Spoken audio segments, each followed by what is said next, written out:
சில நேரங்களில் நான் நிறைய பாடல்கள் கூட பாடியிருக்கிறேன். உதாரணமாக என்னை மறவா ஏசுநாதா அப்படி பாடுறவில்ல ஒரு அடியை அந்த பாடலை பாடிட்டு பாட்டு இருக்கும்பொழுது ஒரு உற்சாகம் வரும். ಶರಲ ರಗನಿ ದ್ಯಾಶದೀರ ರಿಬಂಗದ ಗದರ ಶಾಂದರಿ ಶಾದರೇ ರಾರಾ ಕಬರಿ ಮದೋ ಪ್ರಭನಿದೀರೇ ಶಂದರೋಗರ ಪ್ರಯದರೇ ಯಾರಲರೋ ನಿಧಿಸಿದ ಬನ ರಗರಾಲ ಬರೇ ಶಾಂದಿರದೇ ದಿಶರಾಗಬನೋ ರಿಮಂದಾರಿ ನಿಶೆ ಶೂರಲಾಕಬಂ ಪ್ರಬನಿಧರಾಗರೋ ರಿಮುದಾದರಣಿ ಚಂದರೇಲನು ಪ್ರಯತಿಗ ಸಂಭ್ರಮ ಗಿರಲೋರಗನಿ. இப்படி பல பாடல்களை பாட முடியும். இது உடனே இது என்ன பாடுனீங்க, என்ன அர்த்தம் இல்லை, ஆவிக்குரிய உணர்வு, இது ஒரு பரவசம்.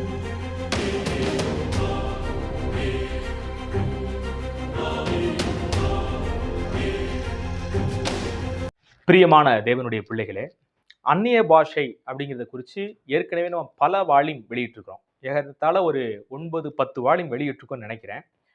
ஸோ இருக்கட்டும், அதை நீங்கள் பிளேலிஸ்ட்டில் போனீங்கன்னா வரிசை கிரமமாக முழுமையான சத்தியத்தையும் நீங்கள் அது மூலியமாக தெரிஞ்சு கொள்ள முடியும். சரி, இன்னைக்கு ஒரு நல்ல ஊழியர் தான் சாம்சன் பால், எல்லாருக்கும் தெரியும்.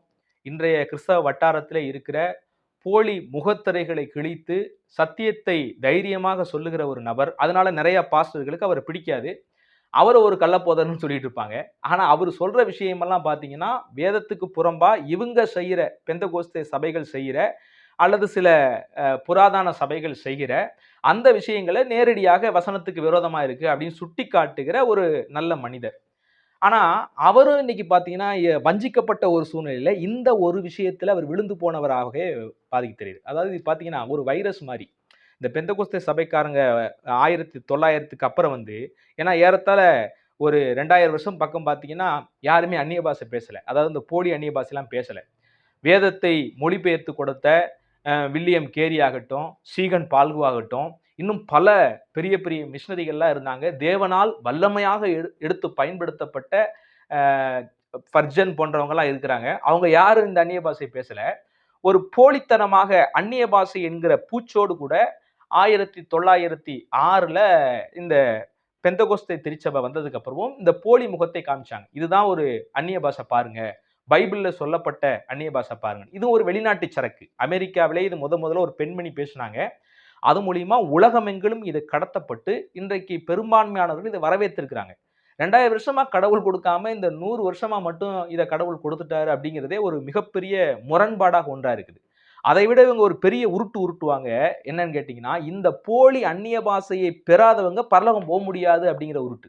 ஏன்னா இவங்களை பொறுத்த வரைக்கும் ஆவியானவரை பெறுவது என்றால் இப்படி போலி அந்நிய பாஷை மூலியமாகத்தான் ஆவியானவர் வருவாரு அப்படிங்கிற ஒரு தப்பான கண்ணோட்டத்தோட இவங்க ஒரு உருட்டுறதுனால இன்னைக்கு சாம்சன் ஐயாவும் கூட இந்த வலையில விழுந்துட்டாரோ அப்படிங்கிற மாதிரி இருக்கு. ஏன்னா அவர் அது சொல்லும் போதே சொல்றாரு, ஏதோ நான் பெறவில்லை என்று அநேகர் நினைச்சுக்குவாங்க. இல்ல, அப்படி கிடையாது, நான் ஜெனிவலா பேசுறேன். ஆனா ஆவியானவர் அக்கரசிவா இறங்கி அப்படியே உடல் அலைக்கி இப்படி பண்ணுவாருன்னு சொல்ல முடியாது. நான் பார்த்தீங்கன்னா ஜெனிவலா பேசுறேன் அப்படிங்கிற மாதிரி அவர் பேசுறாரு. ஏன் அப்படிங்கன்னா, இந்த பெந்தகோஸ்தேனுடைய அந்த உபதேசம் என்னன்னு கேட்டீங்கன்னா, ஒரு மனிதனுடைய அந்த சுயத்தை டார்கெட் பண்ணி அடிப்பாங்க. என்னன்னா, இதை நீ பெறலைன்னா பரலோகம் போக மாட்டேன், இது நீ பெறலைன்னா அபிஷேகம் பெற்றவன் கிடையாது, ஐயோயோ நீ பெறலைன்னா நீ கத்தரை வல்லமையா எடுத்து உன்னைய பயன்படுத்த மாட்டார் கடவுள் அப்படின்னு சொல்லிட்டு இப்படி தேவையில்லாம மக்களை போட்டு பயமுறுத்துற மாதிரி சில வார்த்தைகளை உச்சரிச்சு பார்த்தீங்கன்னா இந்த அந்நிய பாஷையை பேச தூண்டுவாங்க.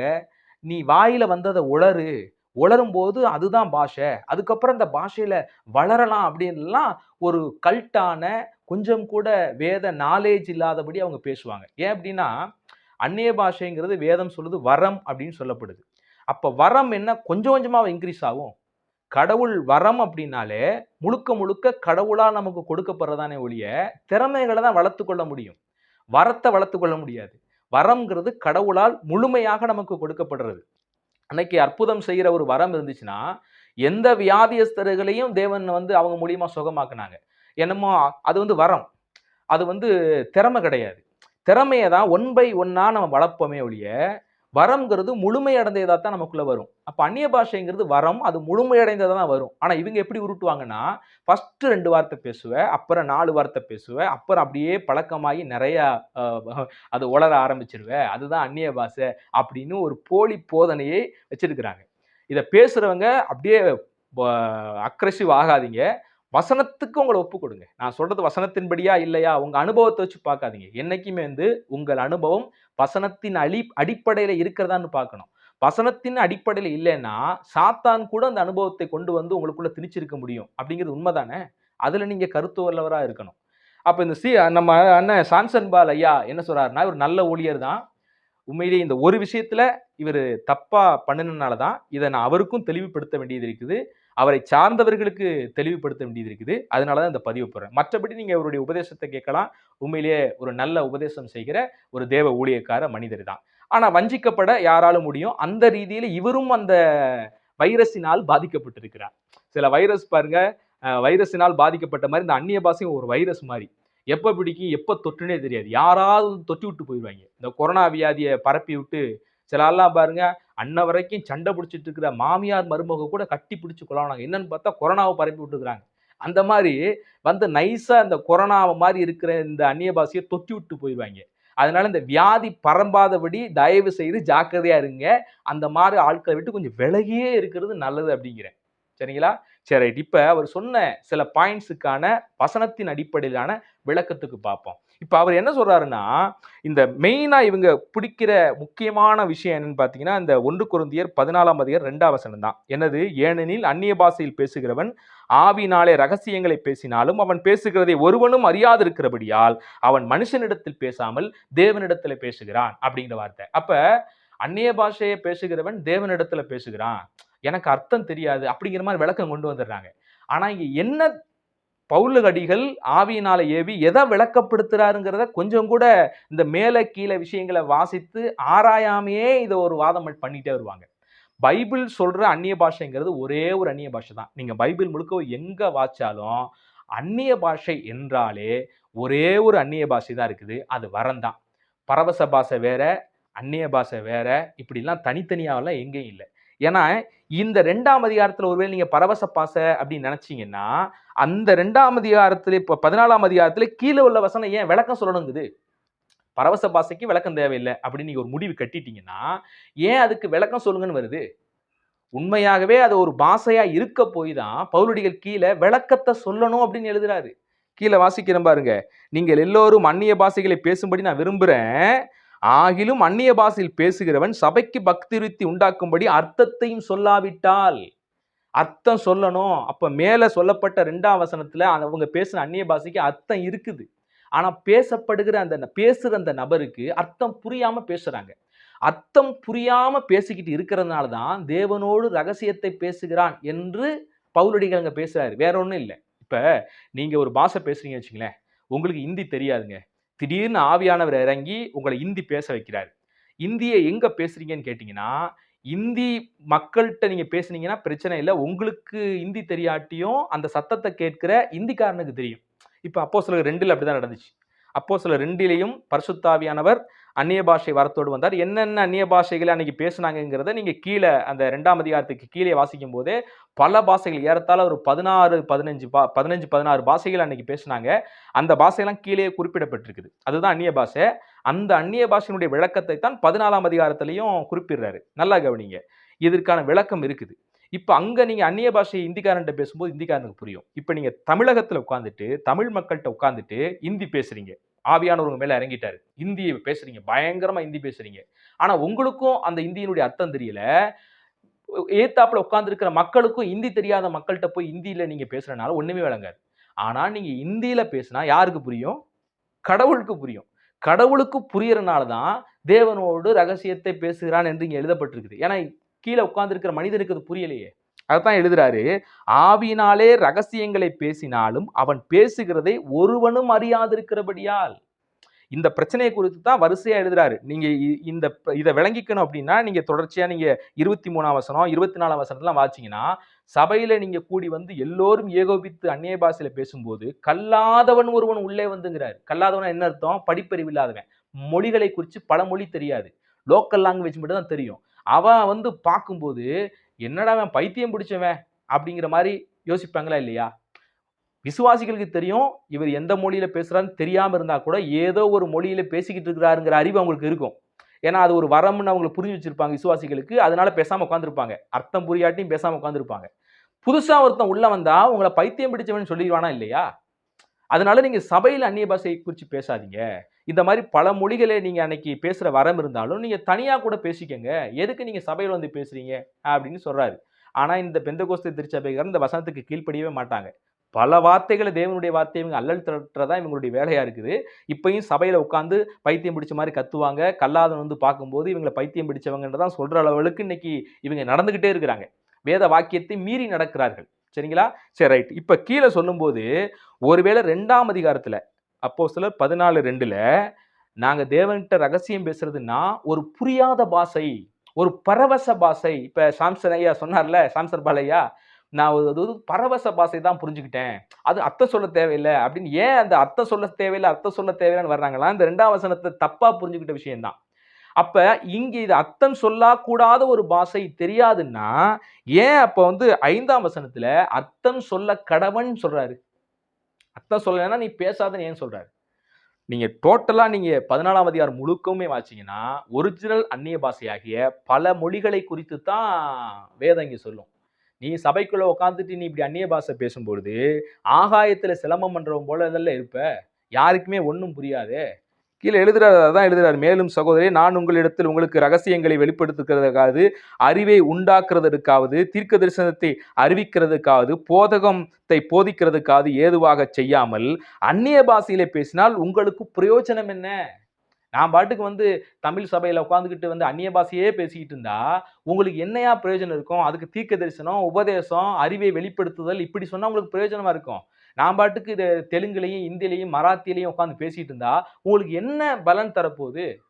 அதனால நான் அந்நிய பாஷையில 10,000 பாஷைகள பேசினாலும், உங்களுக்கு புரியும்படி 5 வார்த்தை பேசுறதே அது எனக்கு நலமாக கண்டதுங்கிறார். தொடர்ந்து பவுலடிகள் எழுதி வரும்போது, அந்நிய பாஷைங்கிறது அவிசுவாசிகளுக்கு அடையாளமா இருக்குதுங்கிறாரு. இந்த வார்த்தையினுடைய ஆழம் எவ்வளவு பெருசுன்னு பாருங்க. ஏன் அவிசுவாசிகளுக்கு அடையாளம்? ஏன்னா, அவிசுவாசிகளுக்கு அடையாளங்கும்போது, ரட்சிக்கப்படாத மக்கள குறிச்சு அந்த பக்கட்டு அங்க சொல்றாரு. அவங்க தான் மத்த மொழி பேசுவாங்க. நான் மத்த மொழியில பேசும்போது, அவர்களுக்கு அடையாளமாக நான் இருக்கிறேன். அப்படின்னு விளக்குறாரு இந்த இடத்துல. இன்னும் தெளிவா நீங்க புரிஞ்சுக்கணும்னா, ஏன் இந்த இடத்துல அர்த்தம் இவங்களுக்கு தெரியல அப்படின்னா, அர்த்தம் கற்பிக்கிறது இன்னொரு வரம் அது. நல்லா கவனிங்க. அந்நிய பாஷை என்பது ஒரு வரம். நீங்க அந்நிய பாஷை பேசும்போது, ஒருவேளை அதனுடைய அர்த்தம் தெரியாமயே பேச முடியும். அதனுடைய அர்த்தத்தை விளக்குவது இன்னொரு வரம்.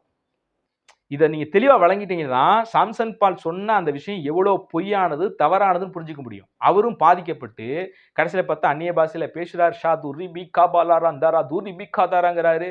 அதே மாரி பாடல்லாம் பாடுறாரு. சகோதரரே புரிஞ்சுக்கங்க. நானும் இந்த போலி அந்நிய பாஷை என்கிற வைரஸ்ல 10 வருஷமா சிக்கி பேசினவன் தான். ஆனா வசனத்தின் அடிப்படையில இது எவ்வளவு போலியானது, எவ்வளவு வந்து மாய்மாலத்தனமானது, தேவன் கொடுக்காத ஒரு காரியத்தை நாமாகவே கொடுத்ததா யூகித்துக் கொண்டு, தேவன் கொடுத்த வரத்தை கொச்சைப்படுத்துகிறது என்பதை புரிஞ்சுக்கிட்டேன். உண்மையான அந்நிய பாஷை வரசல அவமானப்படுத்துற மாரி இது. அதனால நான் இத விட்டு விலகிட்டேன். நீங்களும் தயவு செய்து விலகிருங்க.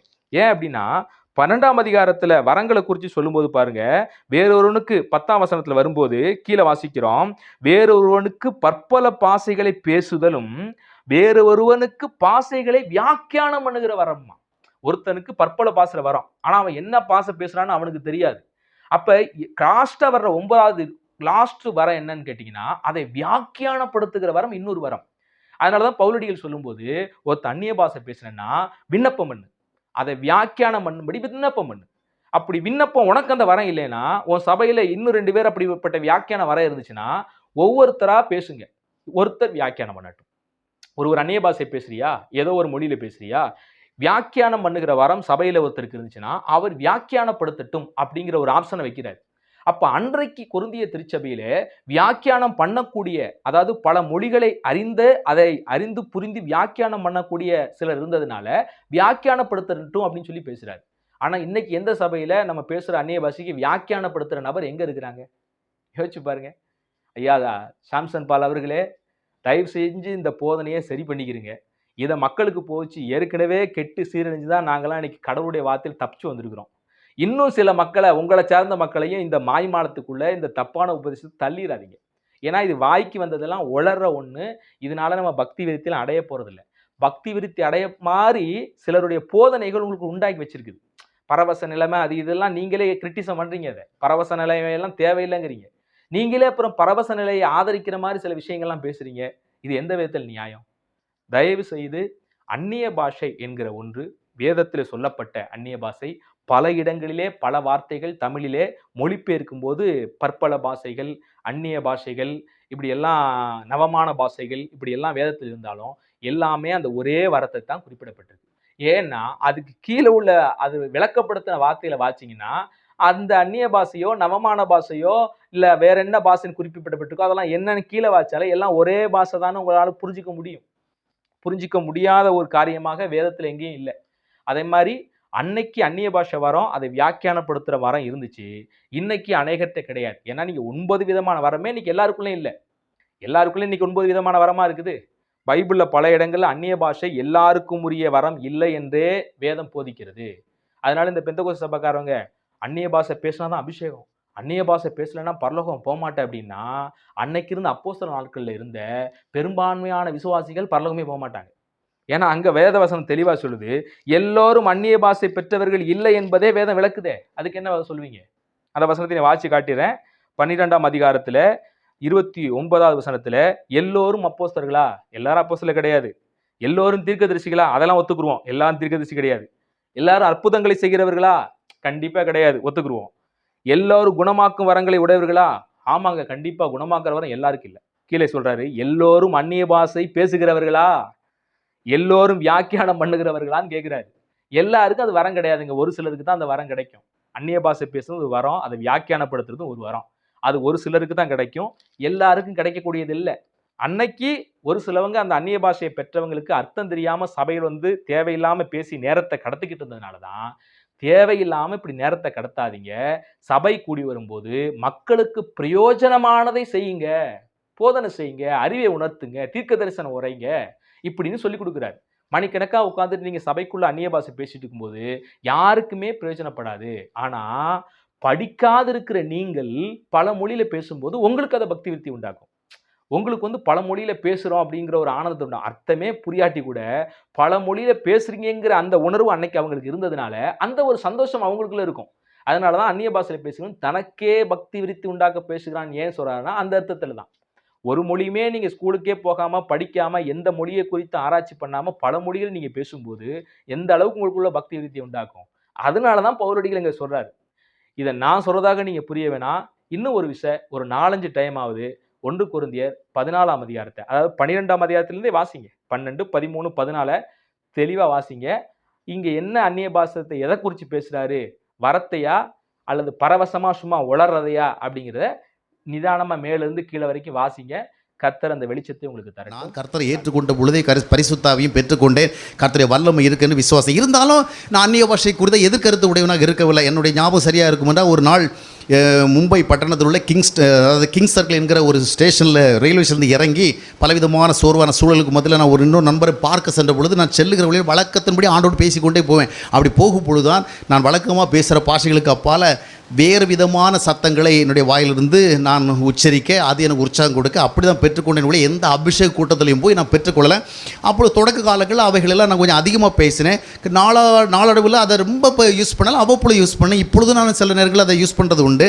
ஆனால் அதை வந்து ரெகுலராக யூஸ் பண்ணிட்டு இருக்கணும்னு கட்டாயம் கிடையாது. இல்லை அதில் தான் பக்தி விருத்தி இருக்குது, அதை பேசினா தான் நம்ம ஸ்பிரிச்சுவல் லெவலில் வளர முடியும், அப்படியெல்லாம் கிடையாது. ஆண்டவர் நம்ம வளருவதற்கு எழுவதற்கு நிறைய அனுபவங்களை கொடுக்குறாரு. ஒரு குறிப்பிட்ட வரத்தின் அடிப்படையிலே நம்மை நினைத்து கொண்டிருக்கக்கூடாது. எனவே அந்நிய பாஷை வரோம், இவருக்கு ஒன்றுமே தெரியாது அப்படிங்கிற மாதிரி நினைக்கக்கூடாதுங்கிறக்க அதை சொல்கிறேன். அதாவது அந்நிய பாஷை தெரியாதென்றோ அப்படி ஒரு வரம் இல்லை என்று நான் சொல்ல வரவில்லையா. அதாவது அதை குறித்த பார்வை சரியாக இருக்கணும். நான் சில நேரத்தில் ஆண்டோடைய சமூகத்தில் அந்நிய பாஷை என்று வருகிற பொழுது, இப்போ சிலருக்கு பார்த்திங்கன்னா அந்நிய பாஷையில் அப்படி ஏதாவது ஒரு நல்ல ஒரு வித்தியாசமான சூழல் எழும்பி ஒரு ஃபோர்ஸ் வந்து அந்த நேரத்தில் பேசுவாங்க. அதனால் இப்போ இருக்க நிறைய அந்நிய பாஷை டூப்ளிகேட் பாஷை, சபையில் வந்து பேசுகிற நிறைய பேர் பேசுகிற டூப்ளிகேட் பாஷை, அது சிலர் தொற்றிக்கொண்ட பாஷை. அந்த இன்ஃபெக்ட் ஆகிட்டு சொல்லுவாங்களே, நோய் தொற்றுற மாதிரி பக்கத்தில் நான் 10 பேர் பேசுகிற இடங்களே இருந்து அவங்களுக்குள்ள தொற்றணும். அதிகமாக ஒன்றும் பேசல, 2-3 சத்தம் தான் என்ன செய்வாங்க. திருப்பி நிறைய பாஸ்டர்ஸ் அப்படி தான் அந்நிய பாஷைக்காக உயிரை விடுறதுக்கு ஆயத்தமாக இருக்குது. நிறைய பாஸ்டர்ஸ் காலம் முழுது 4-5 வார்த்தை தான் அந்நிய பாஷைன்னு சொல்லுவாங்க. அதே தான் லெவல் விசுவாசிகளும் இருப்பாங்க. அது நிறைய தொற்றிக்கொள்ளும் இருக்கும், நிறைய டூப்ளிகேட்டாக இருக்கும். பிசாசான உண்மையான அனுபவங்களை அடைய விடக்கூடாது என்பதற்காக நிறைய பேர் இடத்துல இந்த பொய்யான ஒரு கிஃப்டையும் கொடுத்து ஏமாத்துற வாய்ப்பு இருக்குது. ஒரு சில இடத்துல அது ஜென்யூனாக இருக்க முடியும் என்று நான் நம்புகிறேன். அதை குறித்து நான் பெரிய வாதத்துக்கு விட விரும்பவில்லை.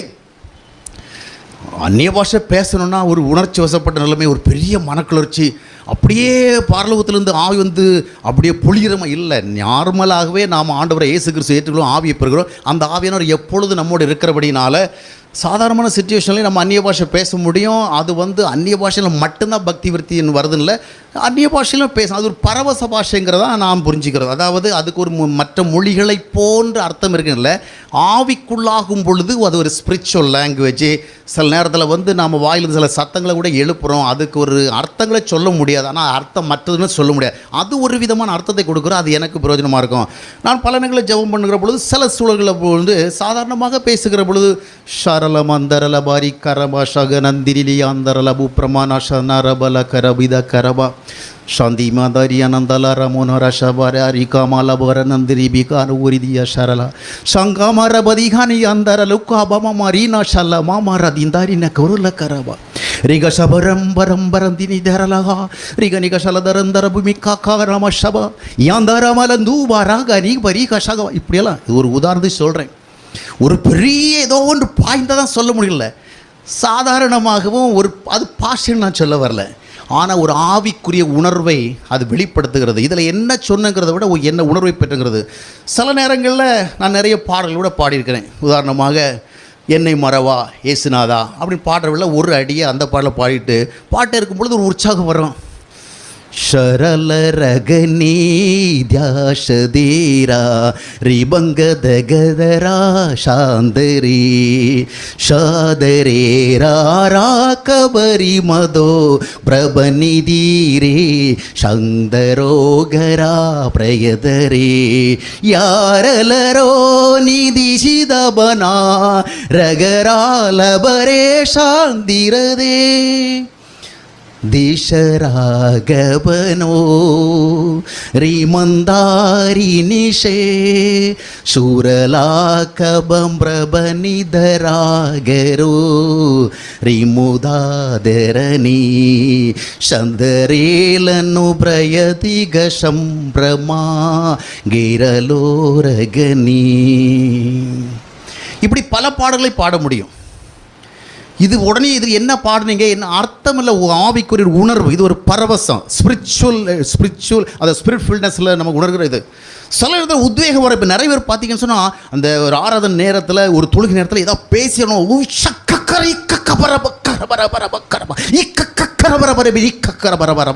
அவ்வளோதான். திரும்ப திரும்ப அது ஏதாவது பேசுவோம்,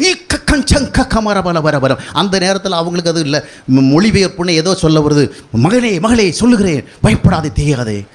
சில நேரங்களில் உற்சாகமாக வரும். ரியலக்கம சங்கரபனந்தரதிமா ரியனந்துருளி கரபவரிவி தரபலபா உஷப்பரிதி கரசந்தரம் திரிலனா துரலபரபா ராகேம ஷலபரபரிவி சூரல கரிபரரி மனந்தரலபரபா ஓ சங்கரபரவதி கரதந்தொரியலபர.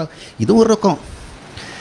எதற்கு இதை சொல்லுகிறேன்னு சொன்னால், அந்நிய பாஷை பற்றி நம்ம பேசுகிற வேளை இந்த ஆளுக்கு ஒன்றுமே தெரியாது, இவருக்கு அந்நிய பாஷை அனுபவமே கிடையாது. நான் என்ன சொன்னேன், அந்நிய பாஷை என்கிற பேரில் அளவுக்கு அதிகமான முக்கியத்துவம் கொடுத்து நாம் வித்தியாசம் போயிடக்கூடாது. நான் அந்நிய பாஷையில் சாதாரணமாக சில நேரத்தில் அது நல்லா இருக்குது சார், நான் இதுக்கெல்லாம் விளக்கம் கொடுக்க முடியாது.